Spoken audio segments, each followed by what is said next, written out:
Yes. And Jade? Yes, so I'm happy to be back somewhat. And I'm wishing the I listeners, thought you said you're turning over a new leaf. I hope the listeners had a good vacation. I hope that everybody is feeling refreshed for the new year as we are.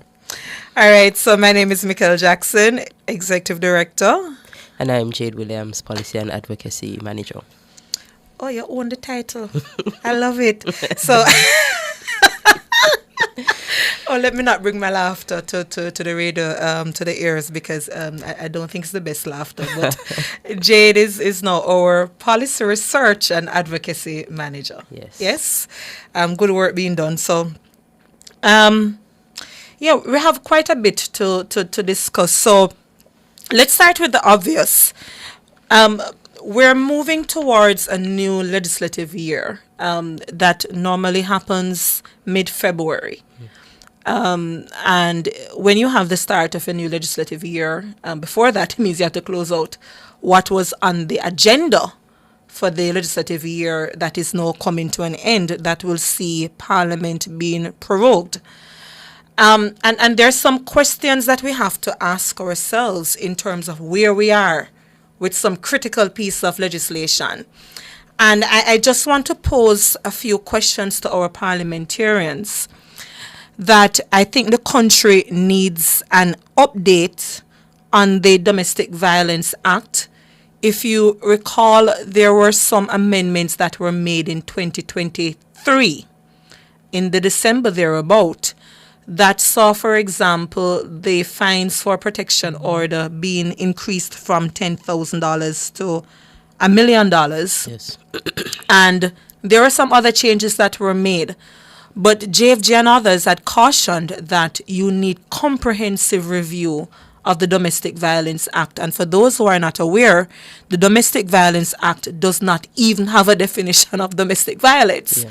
And though the fines were increased, for example, for protection order, it still did not address the issue of what is happening with occupation orders.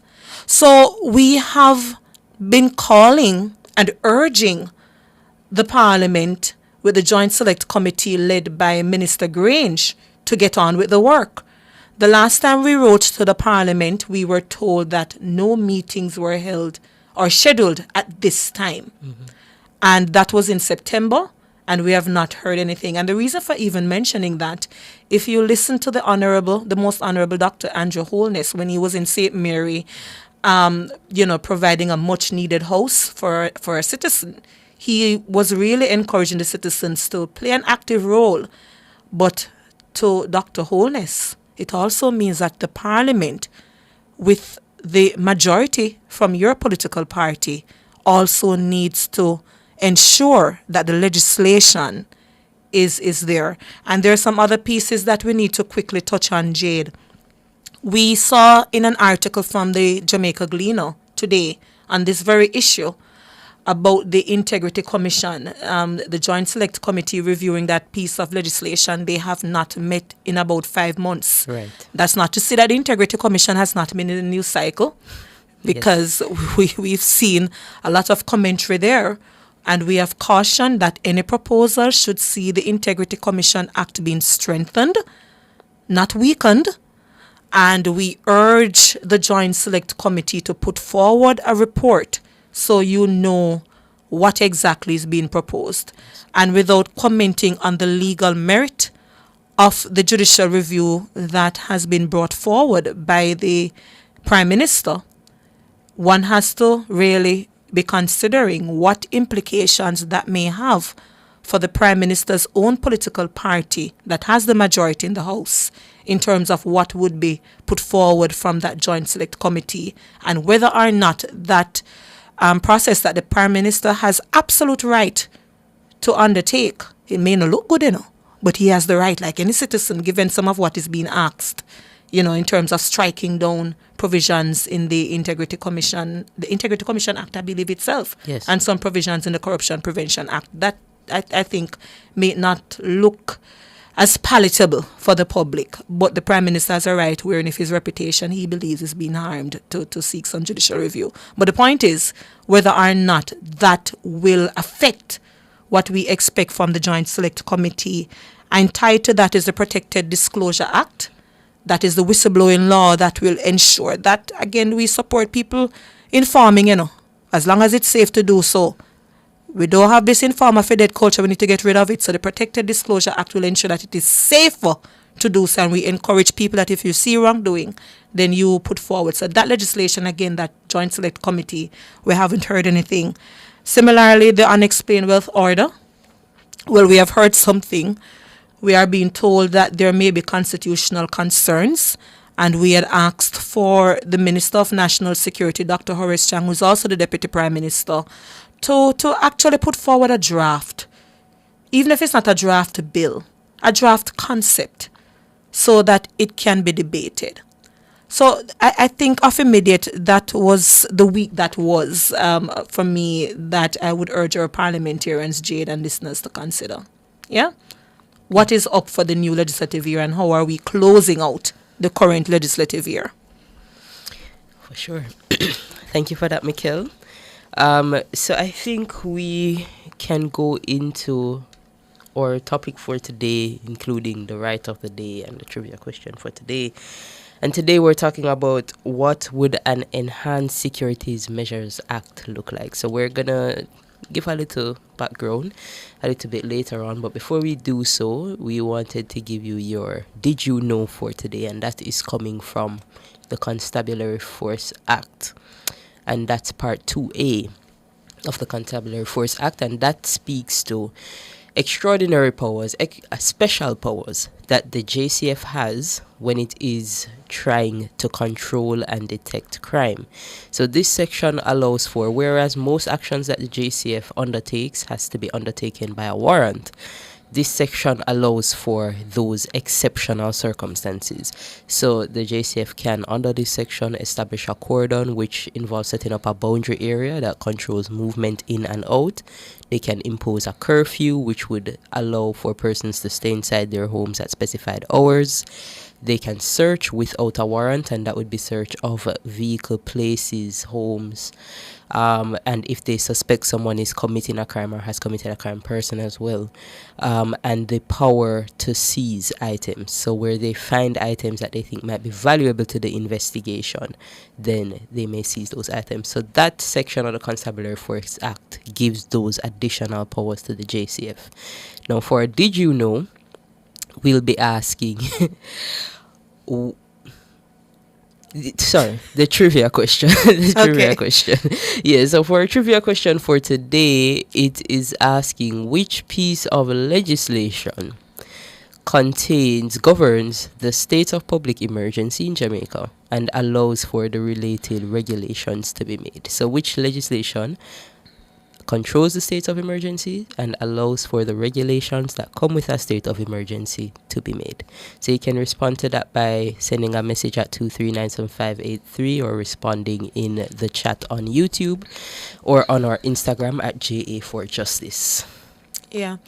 And in discussing the topic, ESMA, and what you can expect in the ESMA, Enhanced Security Measures Act, we're going to be joined by Professor Anthony Clayton shortly.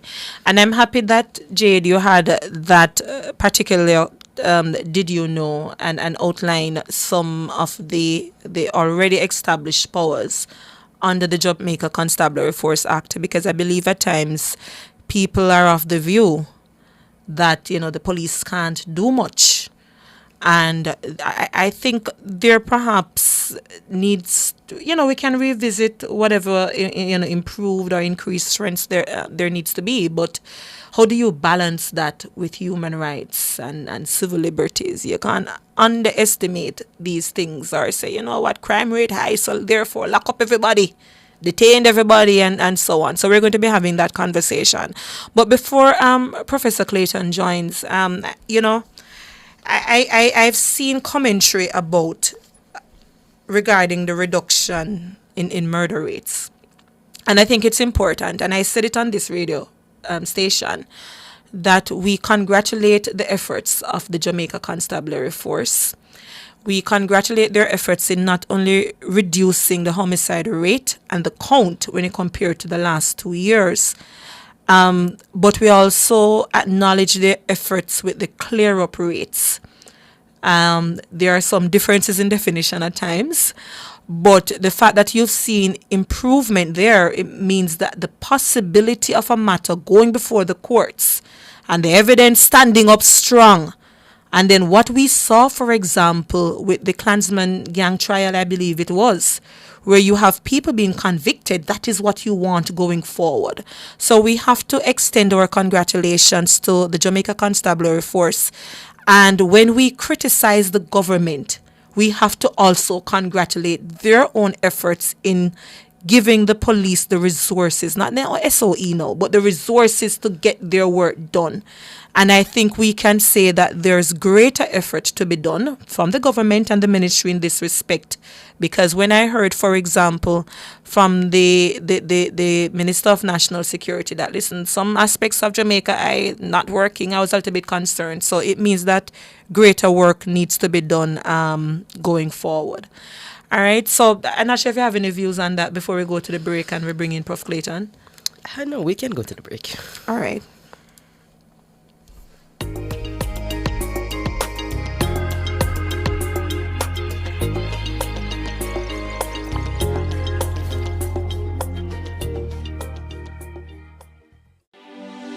If you're a homeowner looking to upgrade your space, a business owner in need of durable and cost-effective construction solutions, or an Airbnb host looking to make your guests more comfortable, Freeform Factory has got you covered. Their expandable polystyrene foam products are the perfect solution for building, insulating, and decorating your space in a cost-effective and durable way. Visit them today at 6 Nanspent Drive, Kingston, or 7 Harbour Street, Montego Bay, or call 876-757-2395. Freeform. Build, insulate, decorate.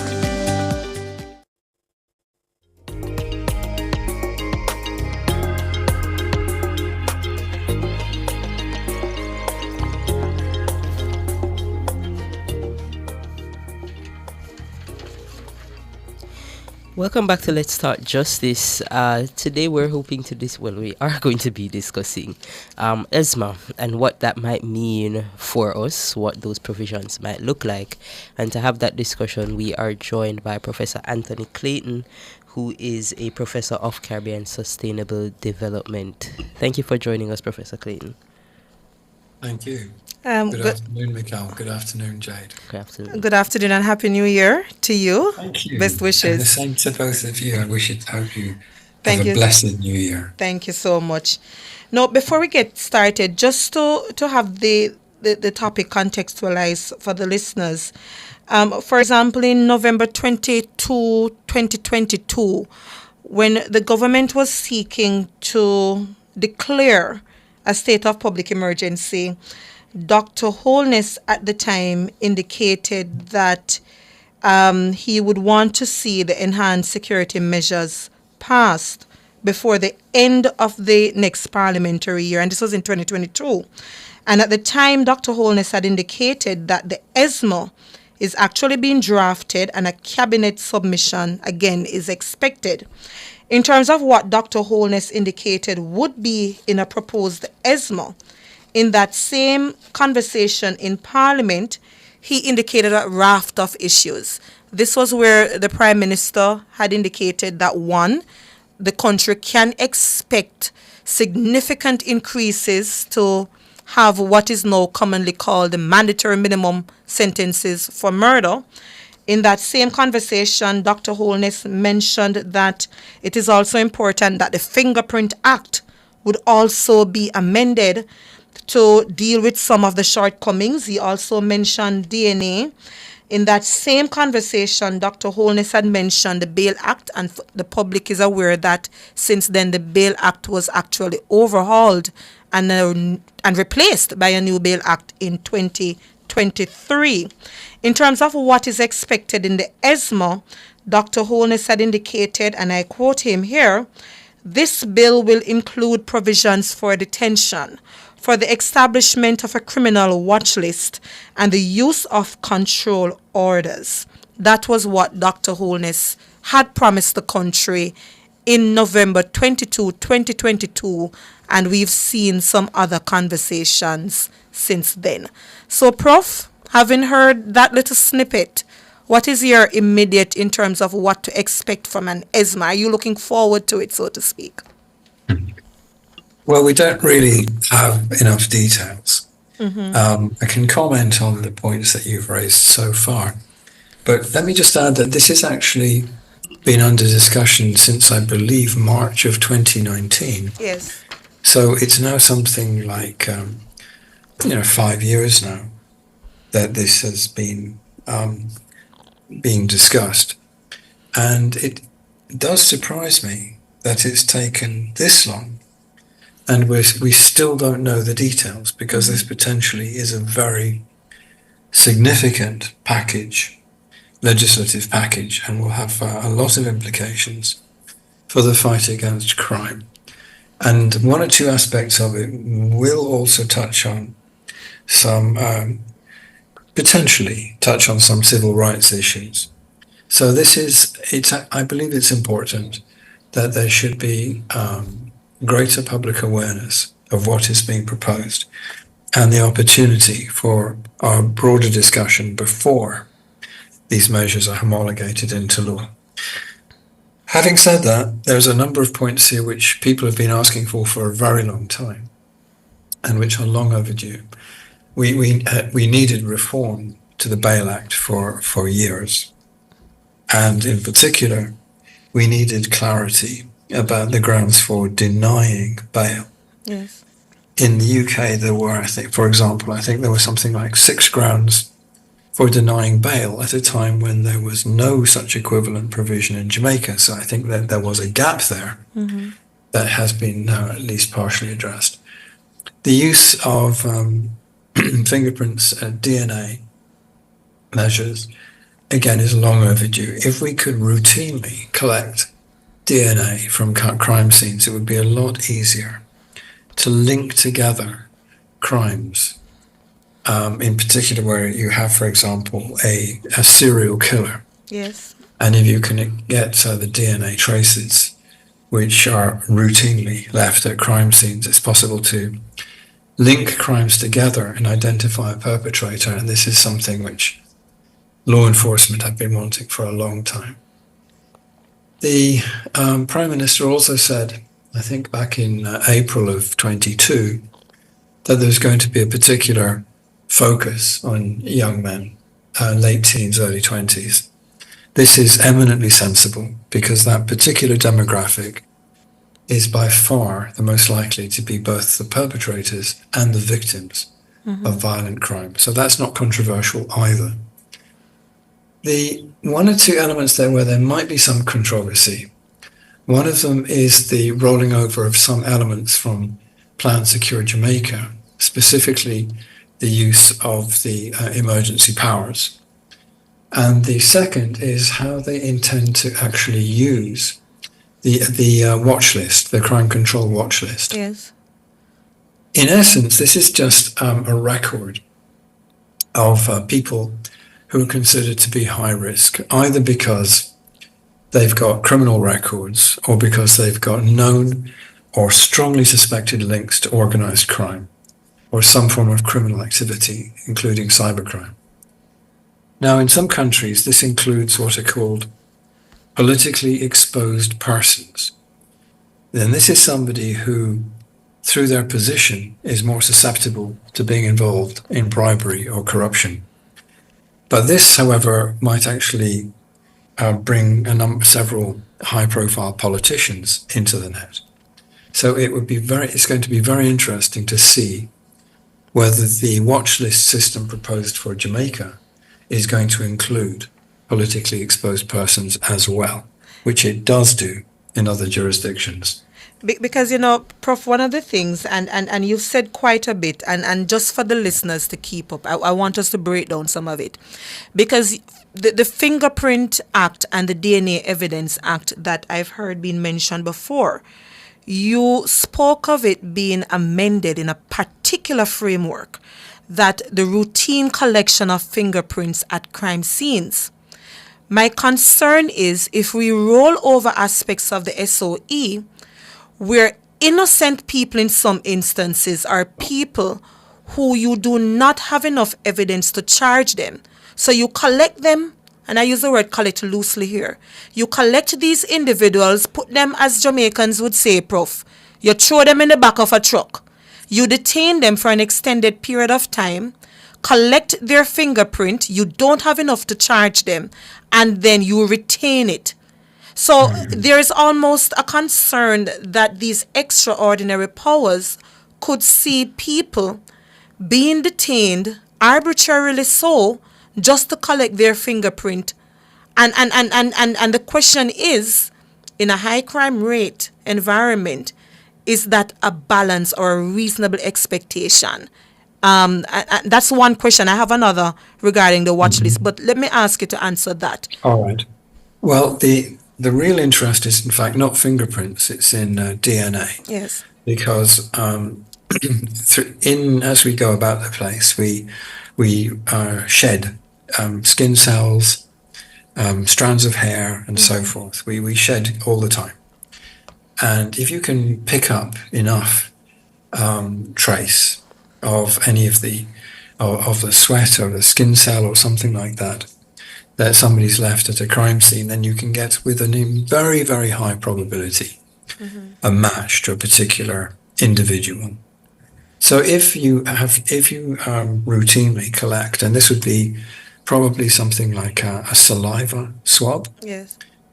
Just put a little, like a Q-tip in somebody's mouth for a minute. Take a little sample of saliva. So non-intrusive, not painful, doesn't involve needles. But if you then ran that through your database and discovered that somebody with the same DNA was at a dozen different homicide scenes, then you could be pretty confident with a very high degree of probability that the person you had in custody had in fact been at all of those crime scenes. Now that doesn't establish that they were the ones who committed the murder. There may be other reasons, innocent reasons, why they were at those crime scenes. But it does mean that you've got very good grounds for taking a very serious look at that person. If you're worried about the potential for some kind of abuse of the system, then it is possible to say that after a certain period of time, that DNA samples should be destroyed, that they should not be retained indefinitely. But they could be retained for long enough to allow you to run a check against all the crime scenes for which you had taken DNA evidence from the site to see if there was any connection. Yes. So yes, there are possible risks, but I think it's actually perfectly possible to devise an appropriate regulatory framework to make sure that there's less potential for abuse. Yes, and I think my recommendation in this is the threshold to be established for the police to detain you and then take DNA sample and so on. I'm happy that you mentioned that, Prof. Another thing that you mentioned with the watch list, which is a database of sort of high-risk individuals, including politically exposed persons, would tie to the issue of the unexplained wealth orders.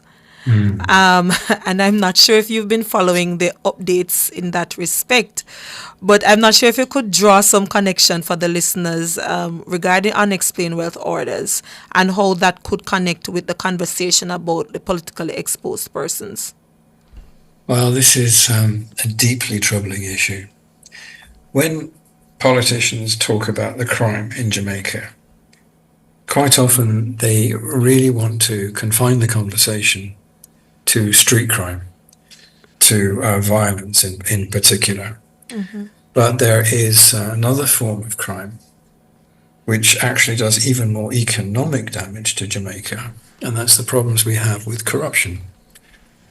And that goes right into the heart of our system of government. So this is why the whole issue around unexplained wealth orders and politically exposed persons was so crucial to the fight against crime in Jamaica. And this is something which regrettably, deeply regrettably, the government appears to have turned its back on. As you know, the government has decided that we don't need unexplained wealth orders. I beg to differ. I think we need them now more than ever before. Because And we've currently also- the laws deal with, forfeiture of assets only if you're convicted. But the UWO would have a broader framework. So Yes, it's actually not so different. I mean, you don't lose your assets unless the court decides Absolutely. that there is no reasonable way that you could have come by these assets legally. So, in other words, if you've accumulated vast, really substantial amounts of wealth, and you absolutely cannot or will not, or you refuse to account for it, then and only then, and after weighing the evidence, is the court entitled to conclude that this is probably the proceeds of crime, and it can then be seized. But if all you have to do is produce the will in which your great aunt left you the money, or a copy of your winning lottery ticket, Yes. or a letter from your broker explaining what a genius investor you've But been. you All can't you say have that to you do- accumulated $40 million and you had it under your mattress. Absolutely. All you have to do is provide some kind of evidence to demonstrate how you came by this money. And it doesn't matter how rich you are, provided you came by it honestly. The only people who don't like unexplained wealth orders are the people who really do not want to account for where their money came from. And that is in almost every case because they did not come by it honestly. And that is why the unexplained wealth orders would have been such an important addition to the fight against crime and corruption in Jamaica. And I think it is very unfortunate, to put it mildly, Yeah. that the government is now saying we don't need this, because I think Or let's pause that on the it. recent controversies indicate we need it more than ever. Absolutely. Prof, just stay with us. We're taking the break and then we pick up with some other elements around special detention orders and so on.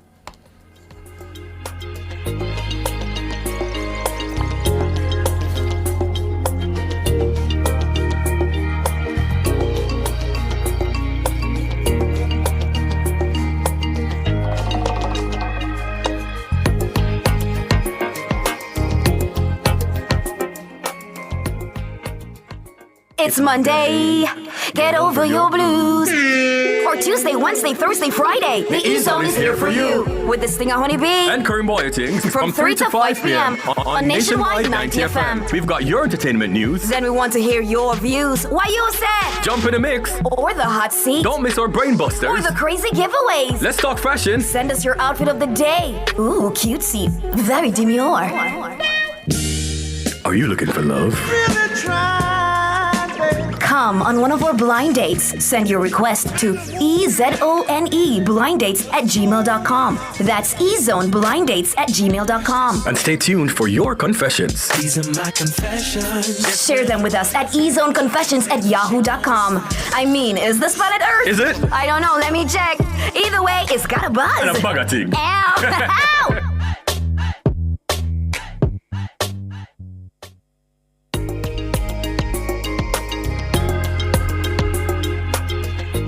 Welcome back to Let's Talk Justice. We have been discussing ESMA, what that might look like, and other elements in our legislation that might affect the proposed provisions.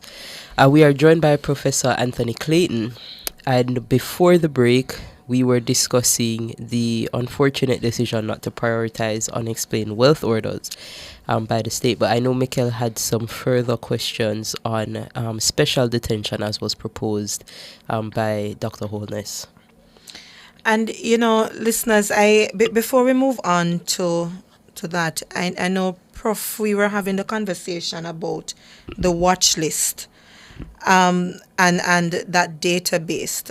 But if we if we look at other jurisdiction, Australia, United Kingdom, it also speaks to things like surveillance and tapping conversations and so on. So it's for us here. The devil is in the details for JFJ, because a lot of these types of legislative provisions are grounded in anti-terrorist laws. And I know we utilize the language of domestic terrorism and so on, and we have to tackle crime in the country. But again, I'm a little bit concerned when I just hear these buzzwords being used without greater indication from the government what exactly will be in the ESMA. And how do you ensure that the threshold can be met, wherein, I'm not driving through an area that you've declared to be high risk, and then I'm caught up because you don't have sufficient evidence and you're using intelligence. So it's the safeguards, Prof, that I'm a little bit concerned about, as you can appreciate. Right. Well, there are some safeguards. For example, if the police want to run a trace on your phone, they have to go and get a warrant from a judge, and then they have to take that to your cell phone provider. So they can't just go and do that by themselves. They have to produce a justification and convince a judge that it's necessary. Yes. However, if we are going to go further down this road, then I think we should actually consider strengthening that procedure.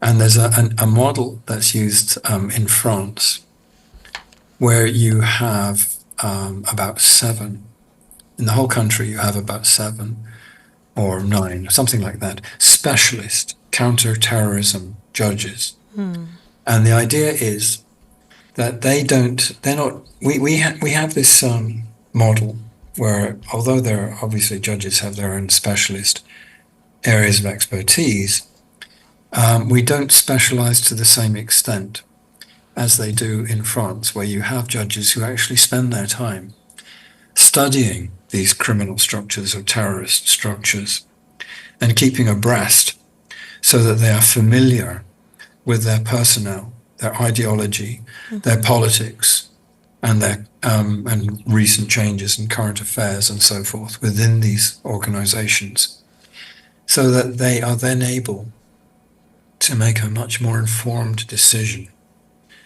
to a request from the security forces to put some particular person under increased surveillance, which might include monitoring their cell phone metadata, or use of the internet, or people that they meet with. And if you're dealing with a situation where if you get this wrong, you might miss somebody who is going to blow up a public building and kill a lot of people. So the stakes are exceptionally high. We, thank God, do not as yet have that problem. But we have also got a level of homicide that has been in and out of the top spot in the world. Yes. We're dealing with a level of homicide which is so far out of the norm. It is absolutely extraordinary. It never, it really amazes me. But levels of homicide have been falling around the world since the mid-1980s.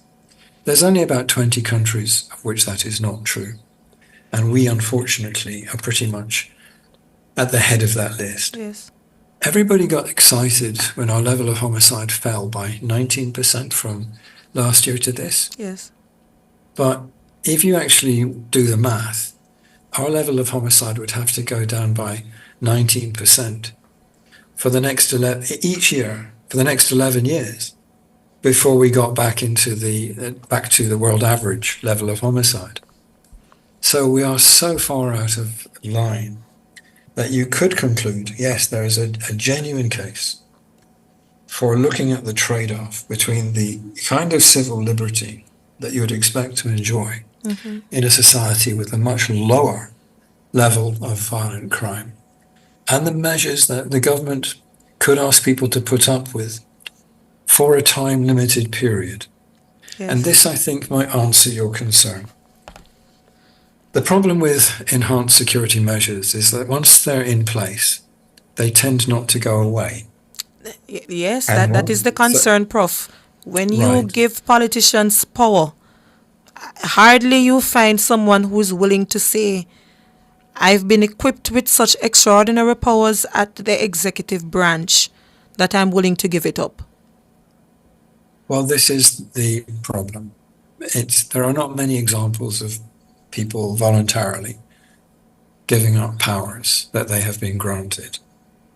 When the Crime Monitoring Committee was looking at this and looking at the introduction of enhanced security measures, in particular neighborhoods, the committee actually developed a structure to say that if your government was going to bring in enhanced security measures, it would have to be triggered not just by a political decision, but it could be triggered only if the level of homicide went substantially above the national average for at least 2 quarters. And then that the state of the special provisions would come to an end once the level of homicide was back down to the national average and had remained there for 2 quarters.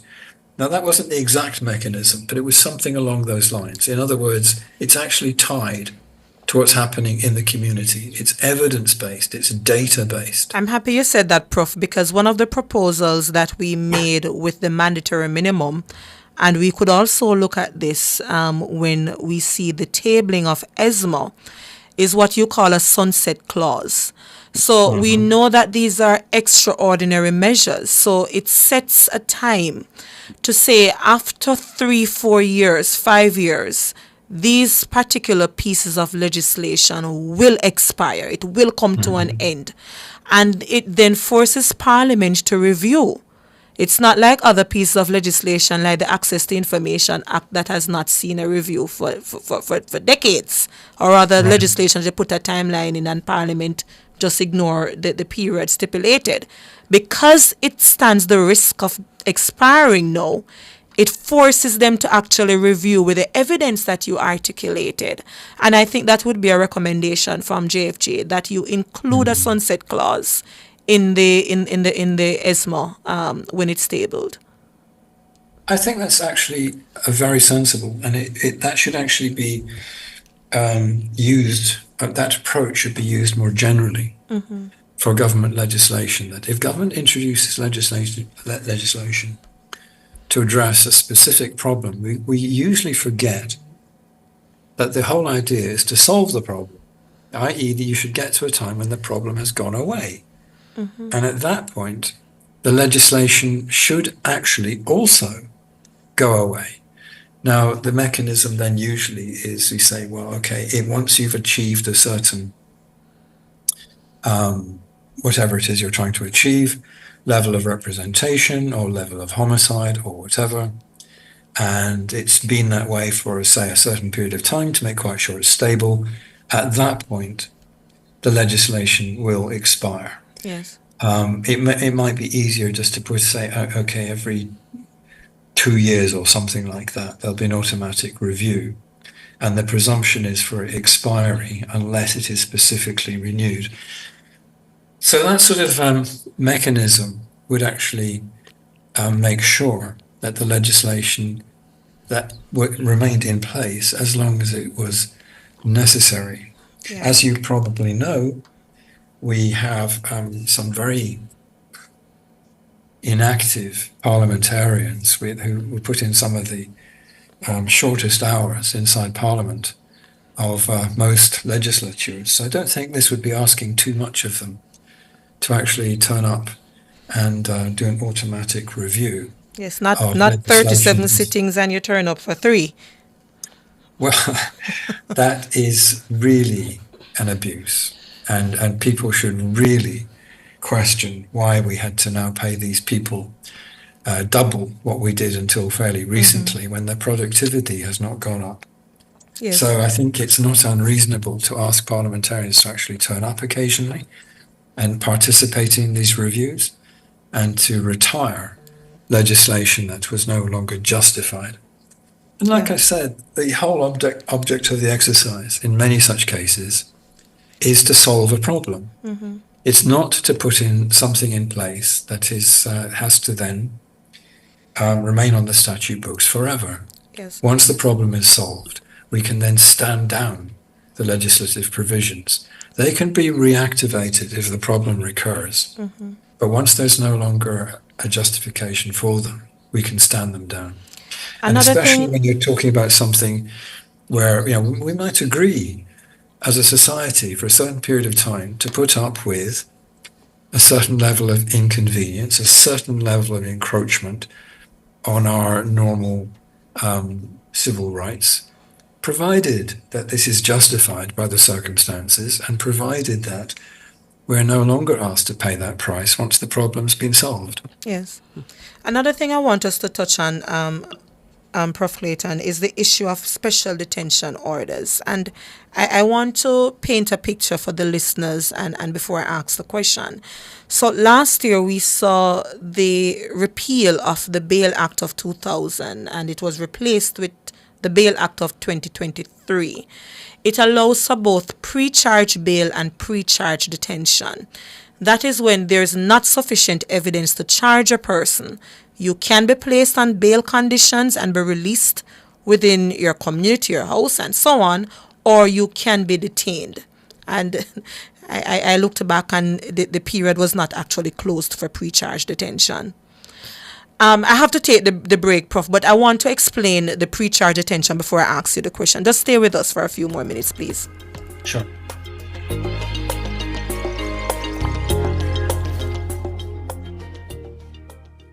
Stop buying expensive toner cartridges. Global Ink is now selling new factory direct generic toners. Remove factory seals, install and print. Engineered to work first time, every time. Certified for use in HP and Brother printers. Worry-free, affordable printing for your peace of mind. Money saved is money earned. We deliver island-wide. 754-7444 or 1-888-NEED-INK. Never run out of toner again. Global Ink.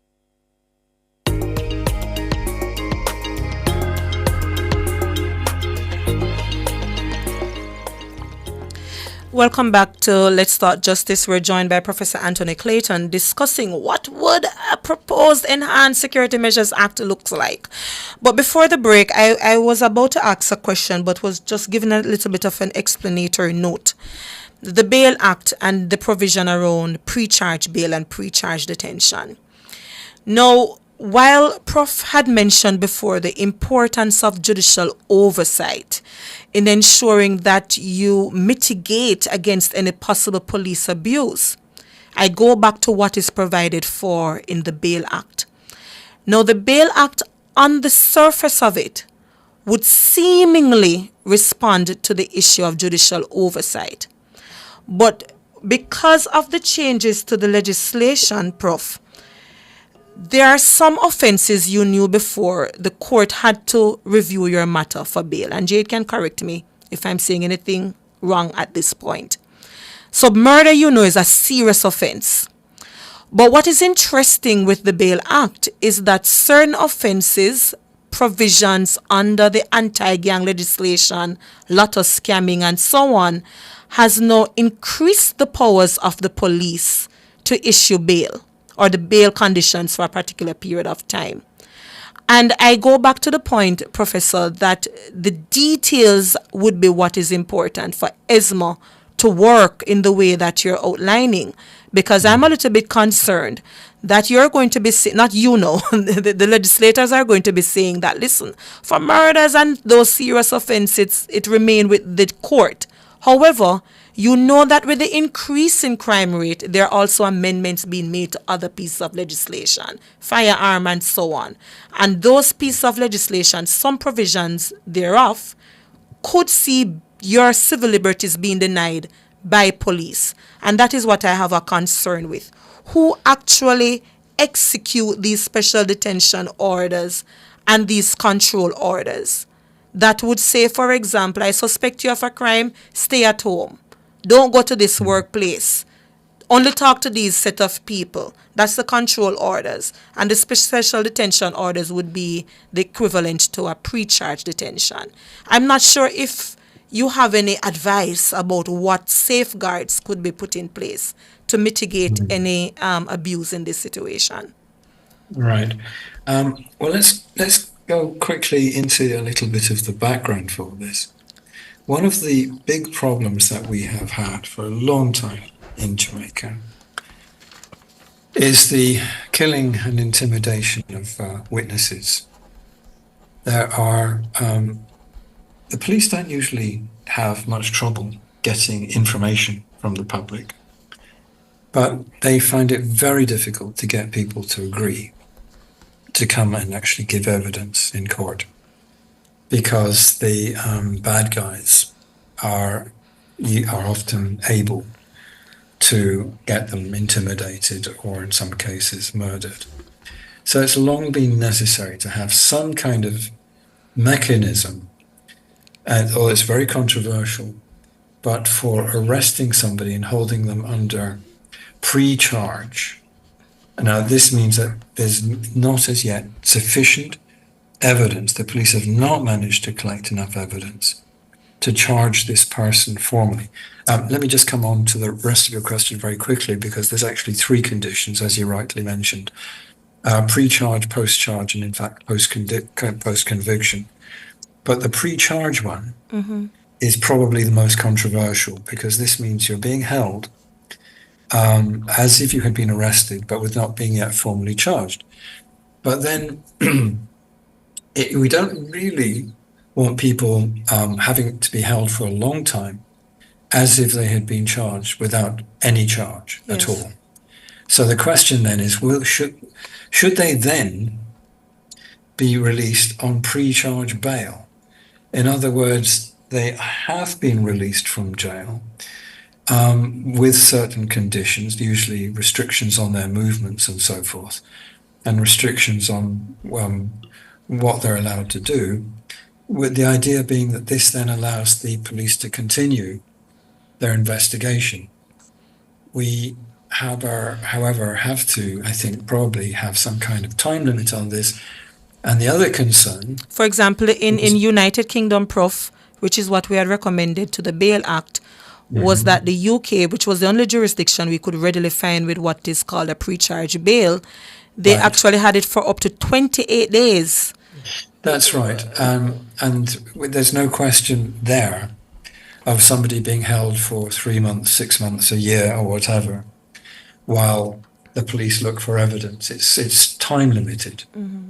I believe there's actually provision for a renewal of the 28, but that would not normally be granted, and it would only be given if the police provided to the judge really convincing evidence that this person would kill the witnesses or some other similarly problematic. And that's similar in our Bail Act, except it's 6 months and then you go to the courts for another 6 months for bail. But Prof, I think the point that I was making very quickly was that when it comes to pre-charge detention, whereas the pre-charge bail clearly has that time limitation, for pre-charge detention, I went back, Jade, you were correct. It seems that they haven't closed that gap. And the concern I have, how long can the courts hold somebody, detain someone without charging them? This, I think, is a real problem. I mean, this is really a fundamental principle of justice, that you cannot be detained indefinitely without being charged and without having an opportunity to defend yourself. And I think the 28-day idea is a reasonable compromise. If you've got somebody who has for example, who has a history of violence and intimidating witnesses, that you may say it is absolutely necessary to keep this guy off the streets until we can assemble sufficient evidence to charge them. But 28 days is not an unreasonable period of time. I think that once you start talking about very significantly longer periods, then it does raise real concerns. And the other issue is Lethargy among the who police actually- as well. I beg your pardon? I was asking, would it lead to lethargy among the police personnel where you have this provision for an extended period of time? Why Well, rush with my yeah. investigation? You have to ask why. Seriously, what are you doing in that 6 months? Now, we know that the police, and until very recently, the courts as well, probably still the courts, take an inordinately, or can take an inordinately long time to process evidence and to bring and to organize cases. But the solution for that is not just to lock people up for great or extended periods without charging them. The solution for that is to just get better at what we're supposed to be doing. One of the problems that has been bedeviled us for so many years is that the JCF did not used to be very good at putting cases together. And there were unscrupulous attorneys as well who would assist their clients to evade judges, to evade justice through the practice of judge shopping and so forth. So our system was cumbersome, it was slow, it was inefficient. Some of our judges had a very unprofessional attitude to the management of their court.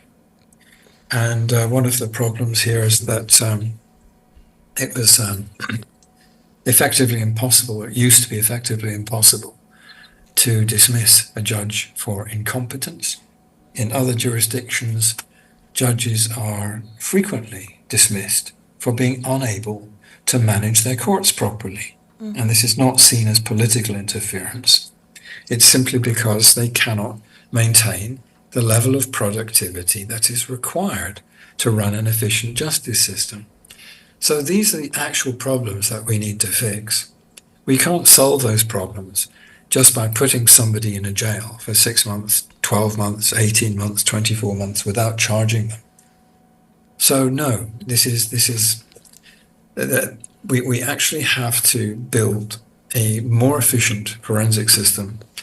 We need more detectives. We need more lawyers attached to the police force so that we can have well-constructed cases being brought forward. We need to bring the DPP's office up to strength. Last time I looked, they had less than half the number of prosecutors that they needed. And we need to have clear performance requirements for the judges in our courts. Now, if we can do all of these things, then we should not need to be keeping people for longer than 28 days. And we have to leave it there, Prof. So last word, yes. All right, Okay. that was Professor Anthony Clayton. Prof, thank you so much for spending You're almost some welcome. 45 minutes with us. We Yes. are really grateful for your insight.